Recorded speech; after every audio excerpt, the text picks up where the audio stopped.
Johnny Burtka is the executive director of the American Conservative magazine. We're happy to have him on tonight. Johnny, thanks so much for coming on. So the Republican Party got a really clear message, I would say, in 2016 when Donald Trump came from nowhere and took it over, that they need to reorient and become the party of ordinary people, of all colors, middle-class people. Why didn't they do that? They failed because they're cowards, Tucker. They clung to being the party of Wall Street instead of prioritizing the issues that animate Main Street Americans. Even worse, they live in fear of being canceled by the left. As you know, the left controls every major institution in American society except the presidency. And Republicans are deathly afraid of offending the sensibilities of the left. And the left sets the term for every major debate in American life, especially on issues of race that are currently dividing our country. And instead of engaging on new terms, Republicans try to please the left, and they end up looking awkward and insincere. So if Republicans care about ordinary Americans, both white and black, but specifically about the black community, and want to be taken seriously, they need to dispense with the language of identity politics altogether and fight for the issues that they know how to talk about. And these are the issues they can be fighting for, Tucker.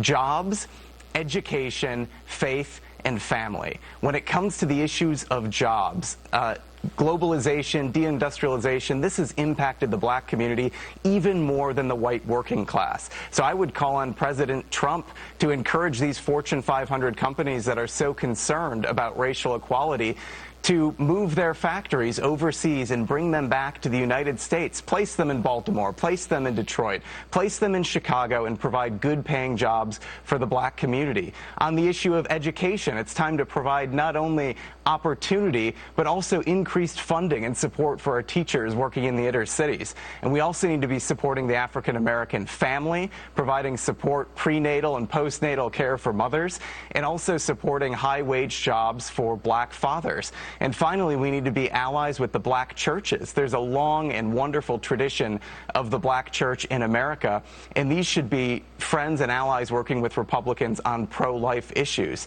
More importantly, Tucker, Republicans need to grow a spine and call out the corrupt corporate leadership class in America.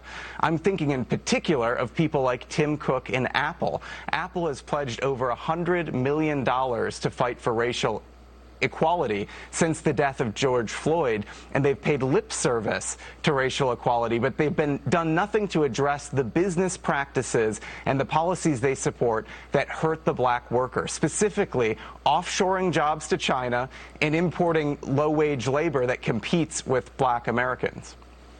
Racial equality means colorblindness under the law, period. That the U.S. government treats all American citizens as citizens, not as the product of their genetics. Why is it so embarrassing to say that? That seems like the promise of America. It seems like the message of Martin Luther King. I haven't heard a single person say that in I can't remember how long. Why is that hard? It's hard because what the social justice warriors are trying to do right now is cancel America. But what we know, if we look back at our American history, despite the fact that we have sins in our past, we also have a great tradition of justice and equality that goes all the way back to the Declaration of Independence and the work of great men like Frederick Douglass. And it's time that we reclaim that tradition and say that if we want a more just and more equitable society, we don't get that by canceling America. We get that by rediscovering our great traditions and teaching them to the next generation. Yeah, and our greatest is equality under the law, period. Doesn't matter who your parents were, period. Johnny, thanks. I appreciate it. Thanks, Tucker.